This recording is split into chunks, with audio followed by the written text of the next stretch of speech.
following is a Comfortably Zoned Radio Network production. Yo, Philly, how you's doing? Welcome to Philadelphia Baseball, past, present, and personal. I'm Bill Kachetis, your host on the Comfortably Zoned Radio Network. This week, we're going to turn back the clock to the early 20th century and look at the career of Eddie Collins of the old Philadelphia Athletics. Between 1911 and 1914, Collins was the second baseman of the famed $100,000 infield and helped the A's win World Series titles in 1911 and 1913 and another American League pennant in 1914. He also finished third, sixth, and first in the Chalmers Award voting, then the Most Valuable Player Award. When A's manager Connie Mack broke up the team after the 1914 season, he sold Collins to the Chicago White Sox for the then record $50,000. Collins continued his outstanding play in Chicago, leading the White Sox to the 1917 World Series title. In 1919, Collins hit .319 and stole a league-best 33 bases in leading the White Sox back to the World Series, a team known forever as the Black Sox after 8 players were accused of throwing the ball classic. Collins was never implicated in the scandal. Collins continued to thrive with the introduction of the Lively Ball in 1920, posting batting averages well over 300. He also managed the White Sox from the end of the 1924 season through the 1926 season. In 1925, Collins became just the 6th person to join the 3,000 hit club and the last for the next 17 seasons. He is also one of only 4 players in modern baseball history with more than 500 steals and a .424 on-base percentage, which ranks 11th among modern players. He was elected to the Hall of Fame in 1939. Well, those are just the statistics. To give us a more in-depth understanding of Eddie Collins, however, the man, as well as the player, is this week's guest, Rick Hume, author of Eddie Collins, A Baseball Biography, published in 2008 by McFarland Books. Welcome to the podcast, Rick. Thank you very much, Bill. Rick, your interest in Eddie Collins began in a idiosyncratic way, a card game. How did that interest become passionate enough for you to write a biography of him? Well, it's interesting. It was kind of a coincidence. I was working on a book about George Sisler, a biography of George Sisler, the old St. Louis Browns first baseman, a great ball player, Hall of Famer. And I came across a photograph of George and Eddie Collins. I hadn't seen a photograph of Eddie Collins in years. I was familiar with him, and his career, as you've capsulized, is fairly well known if you're a real baseball history aficionado. And the photograph kind of clicked in my mind because when I was a kid, I used to play a game. I always pronounced it the Kadako All-Star Baseball game. I might not have pronounced the company's name right. But anyway, it was a little spinner game where you put a disc of an individual player on the game board, and you spun, and where the spinner landed, it would have a number, a given space on the card that would tell you a little bit about whether it was a base hit, what kind of a hit it was, or an out. And I remembered that Eddie Collins' card in that game was really an outstanding card. He didn't hit a lot of home runs. It was a very small space for that, but a lot of doubles, a lot of singles, a lot of stolen bases, a lot of sacrifices. And I started thinking, when I get done with this Sisler book, I might want to take a crack at Eddie Collins, because I checked and nobody had ever written about him. So that's really how it started, a photograph of George Sisler with Eddie Collins back probably sometime in the late maybe 1915 to 1925 era. And that got me started, Bill. Mm-hmm. You know, despite the fact that Collins' career statistics show that he's one of the top, if not the best ever second baseman in the game, you know, he's largely forgotten by baseball writers. And you point out in your book that the closest anyone ever came to writing his biography was Jim Leonard, who collaborated with Collins on a 5-part series of his life published in the Sporting News. So why do you think no one ever wrote a book-length treatment of Collins until you? Well, in fact, the 5-part series in the Sporting News was in 1950. And when I started looking into it, it was already around 2006, 2007. So you're talking 57 years. I think that there was some similarity because nobody had written a book about George Sisler either until I decided to write one. And I think they were similar players in some aspects, and that is they were terrific players, but they were not controversial players. Eddie Collins was involved in a lot of controversial matters, such as the Chicago Black Sox scandal in 1919, but he was not a figure in that. He was on the team. He was not central to that particular scandal. He was a member of many World Series teams and played very well during those series, but nothing controversial ever happened. He didn't kick up a lot of dust during his very long career in baseball, which continued on even after he was done managing and playing with the Athletics in the late 1920s.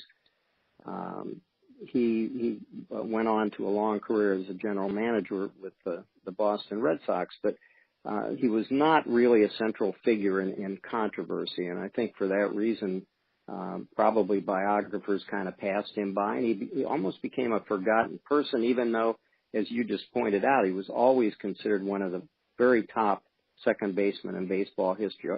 Always, any list I've ever seen, he's in the top 2, 3, maybe not even below 3. Mm-hmm. Yeah, controversy seems to drive the narrative of many baseball books, especially in the mid to late 20th century. That's for sure. So that's understandable. Collins was one of the first of Connie Mack's college recruits. He came out of Columbia University, but he didn't play so well for the A's, playing under a pseudonym at the age of 19. That pseudonym was Eddie Sullivan in 1906. Why did Mack keep him?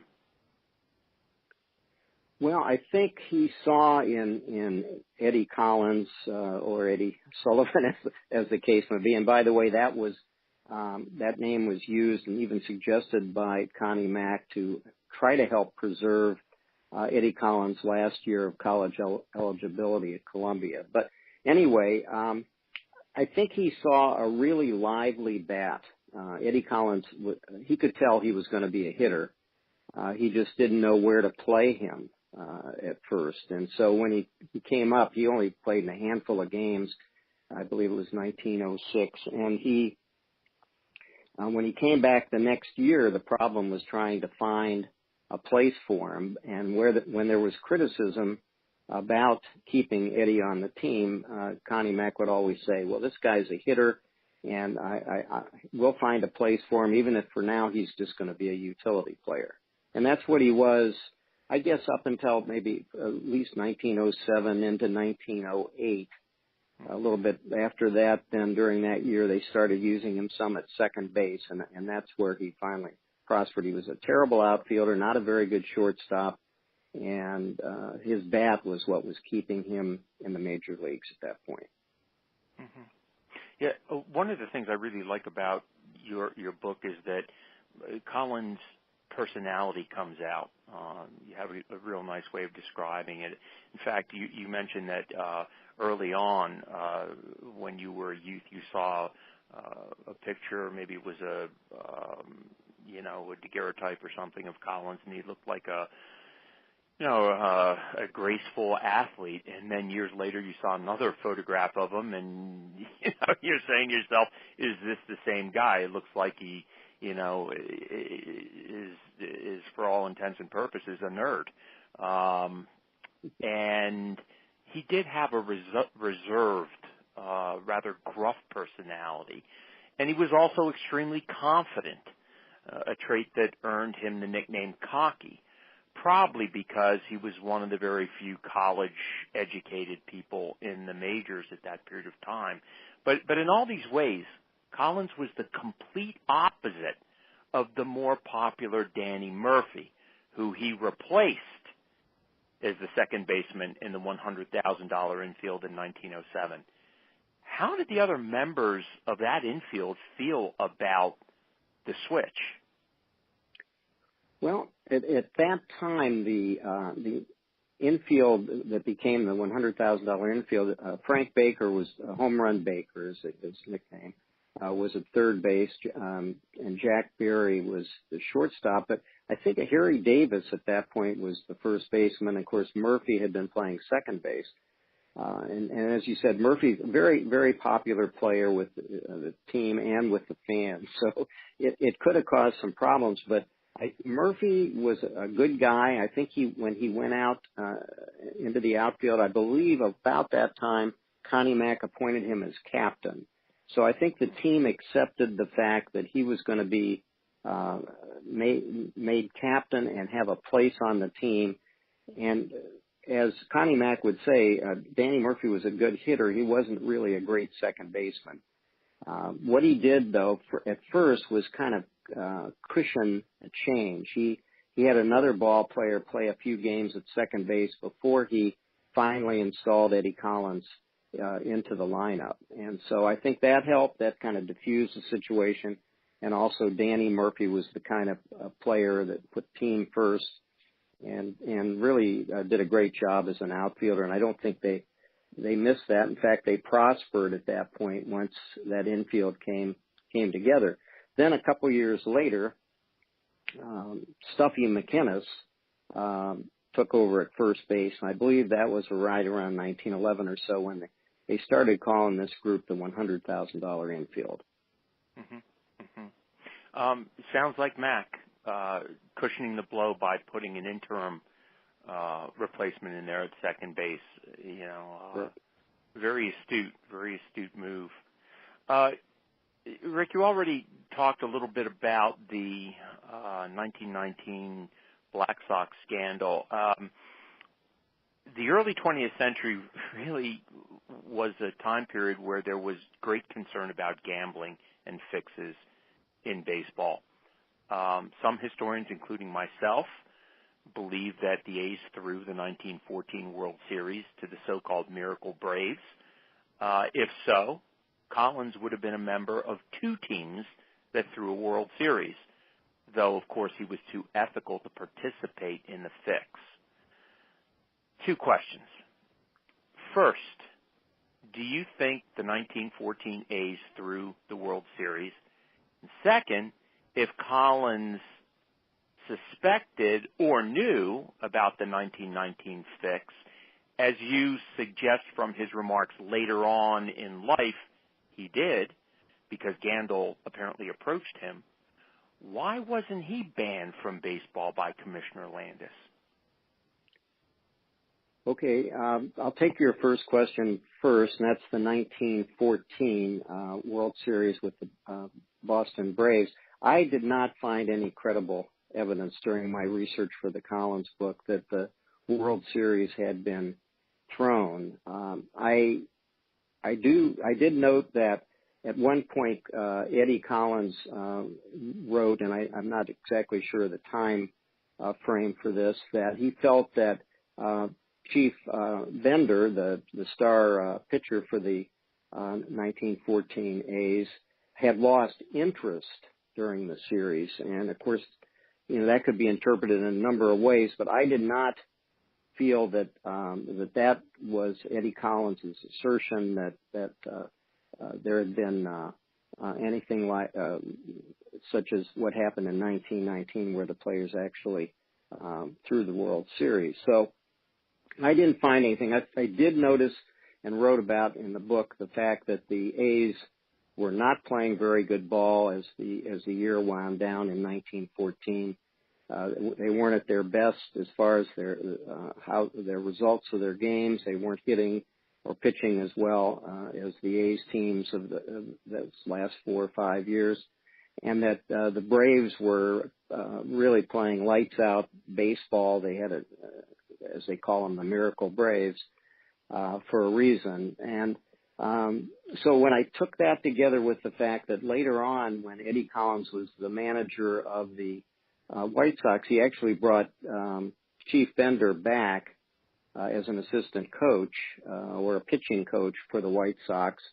And even later on, if I remember right, Connie Mack even brought Bender back to the Athletics in some capacity years later. That I just don't think that they threw that World Series. I think they could be accused of bad baseball, but not that.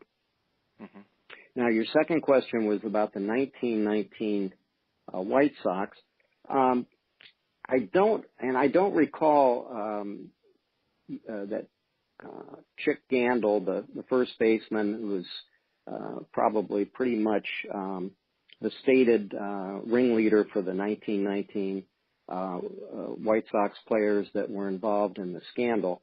I don't think that he approached Eddie in 1919. My memory of that is that he approached him in 1917, an incident where the White Sox players, and this was through Gandil and a couple of the other players that he ran around with, determined that they wanted to reward the Detroit Tigers for a series where they beat Boston when in 1917 the pennant race was still alive. And so they took up a collection of, I think it was $45 a player to buy a suits for some of the the Detroit players. And at that point, Gandil approached Eddie Collins, he approached Ray Schalk, neither of which wanted to do it, but reluctantly went along with it. And at that time in baseball, even though it was not something that was encouraged, sometimes teams would do that. They would buy something to kind of reward a team for something they did, and it wasn't looked upon as it is now. You'd be out of baseball if you did something like that. So, but Gandil and Collins were not speaking, so I don't know at that point, after 1917 on into 1919. In fact, Eddie wasn't speaking to any of those players that were involved in the scandal. They had a real split among the White Sox players, especially in 1919. So I think the comments that Eddie made and that you're referring to after the 1919 World Series, Eddie would go back and forth. And if you look at it, there are some comments Eddie saying he didn't really know what was going on, and he was as surprised as anybody. And other stories I read and where he would say that he was aware, people were aware of this, and he was aware that something was going on, maybe not to the extent that it happened. But my theory on this, Bill, is that the fact that, if you recall, Buck Weaver was banned for baseball, even though he didn't participate, or there's no evidence that he participated in throwing games, for knowledge and having sat in on meetings before the game. And my thinking is that Eddie and some of the other White Sox players that were not involved in the scandal directly were worried that if they said anything or indicated a lot of knowledge of this, that Judge Landis, the commissioner of baseball, might also bring them within the scope of his ban, and they might not be able to play baseball going forward. Mm-hmm. Yeah, It's kind of a long answer. I'm sorry, but in order to explain that, I think I had to go into a little bit of detail there.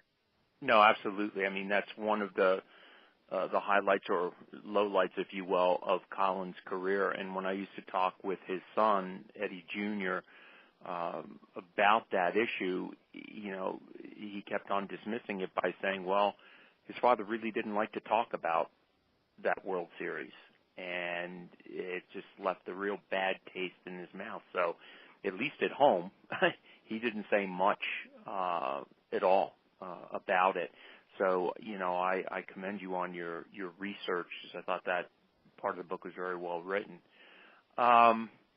Thank you. You know, you referred to Collins' 3 years as a manager of the White Sox, and he really didn't enjoy the same success as a manager as he did as a player. During that 3-year stint as manager, all with the White Sox, he compiled a record of 174 wins, 160 losses for a .521 winning percentage, and he never finished higher than 5th place. Why the lack of success? Well, I think that as the 1920 season wore on, and the players that eventually were indicted from the 1919 series, what became the 8 men out, so to speak, several of those players were still playing in 1920, but after that season, and when the indictments came down, the White Sox were very much in the pennant race.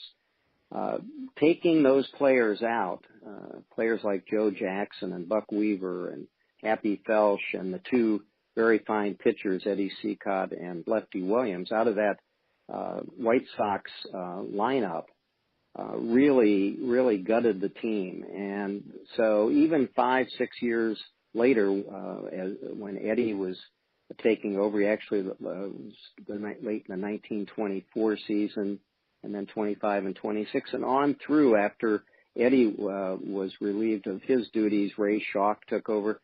Even up until 1959, the White Sox never won another pennant, and this had been a team that won 2 pennants in 3 years and was on the verge of winning their 3rd pennant in 4 years when the indictments came down in 1920. So I think that he was, and many of these other managers were victims of a team that was decimated by player, you can't say player defections, but player loss, and because they were banned from the game. And so it just took an awful long time to recover from what happened in 1919, and I think he was a victim of that.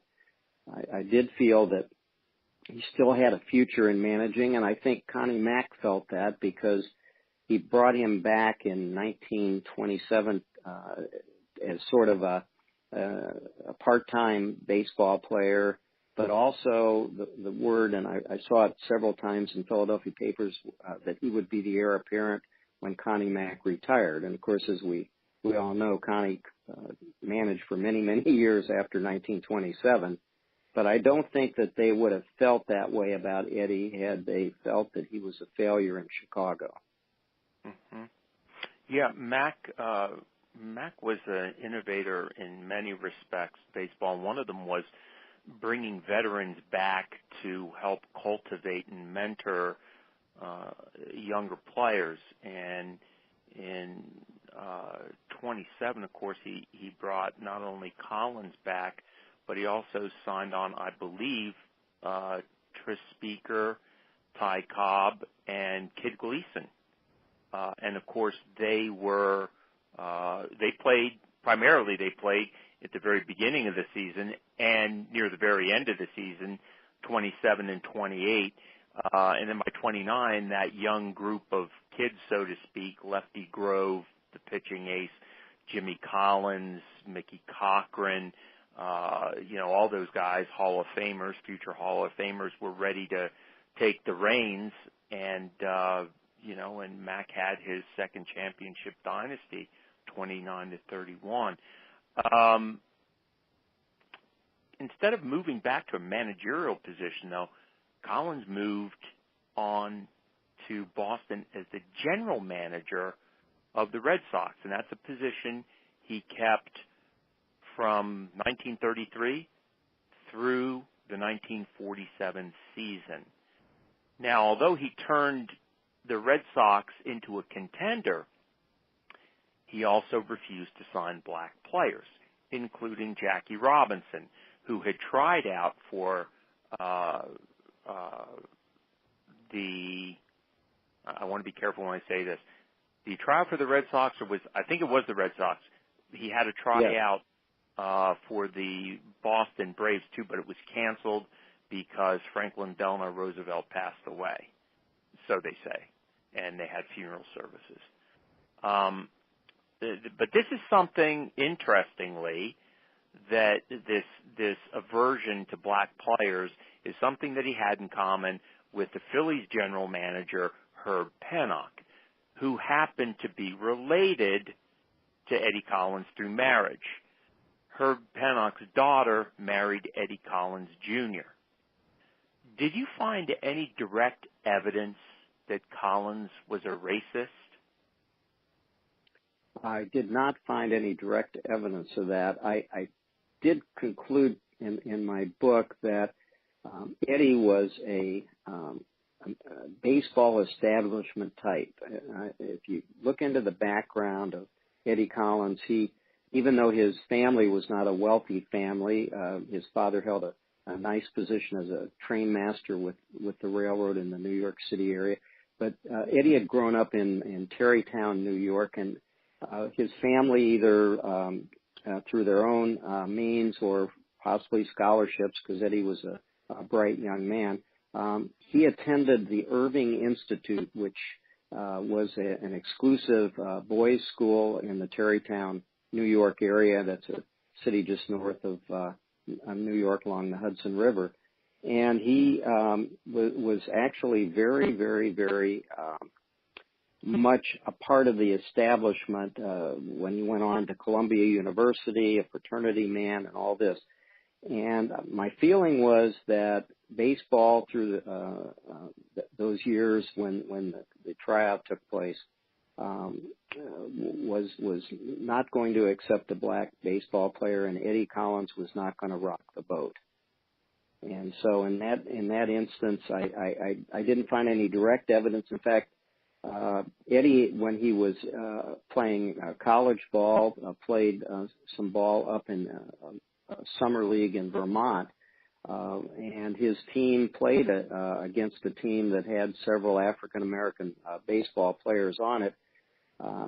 There was a lot of controversy. I found all kinds of newspaper articles about controversy and all that, but Eddie was not involved in that and played the game with no problems at all. So I can't say that I have any evidence of that other than the fact that he was definitely an establishment type who was not going to rock the boat.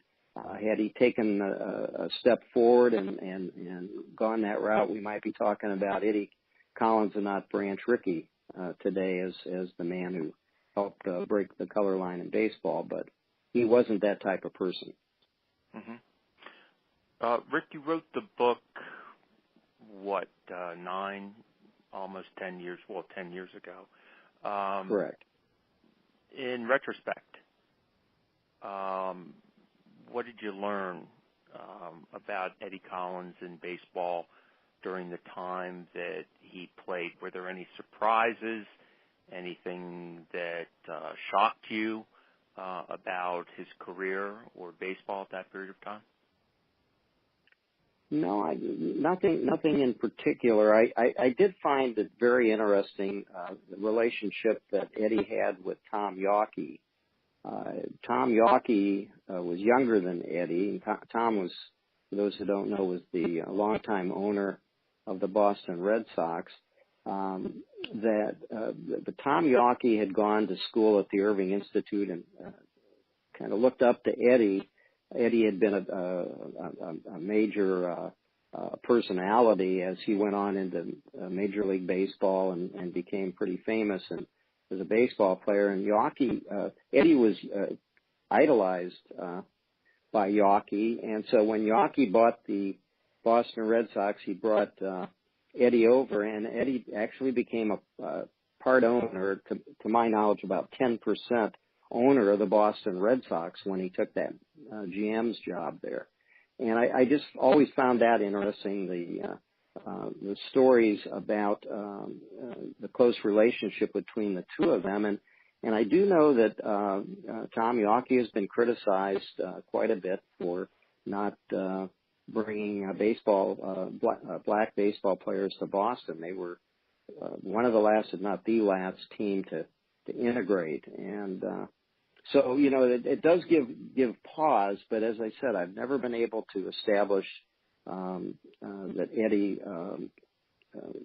had any specific racial tendencies.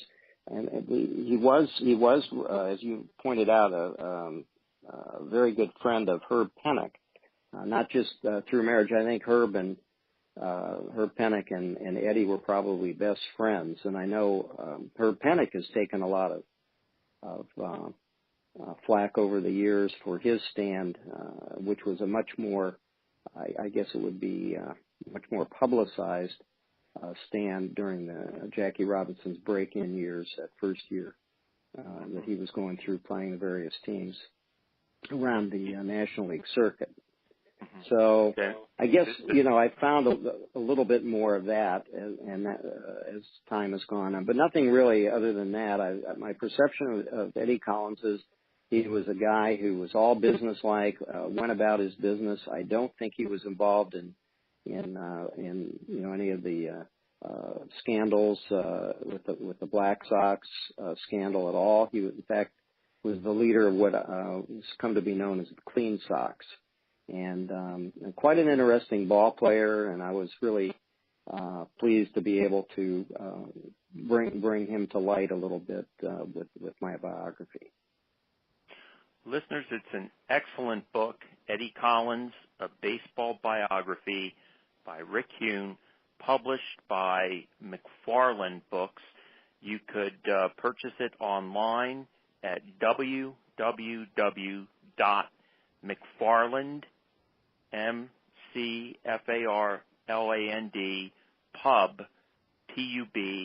pub.com. Rick, thanks for being with us, and thanks for writing such an insightful book on Eddie Collins. I really do believe that you've finally given him his due. Well, thank you very much, Bill. The pleasure was mine. I enjoyed talking to you tonight. And thank you, Philly fans, for tuning in. See you next week for another podcast of Philadelphia Baseball, Past, Present, and Personal. This is Bill Kachatis, rounding third and heading home on the Comfortably Zoned Radio Network.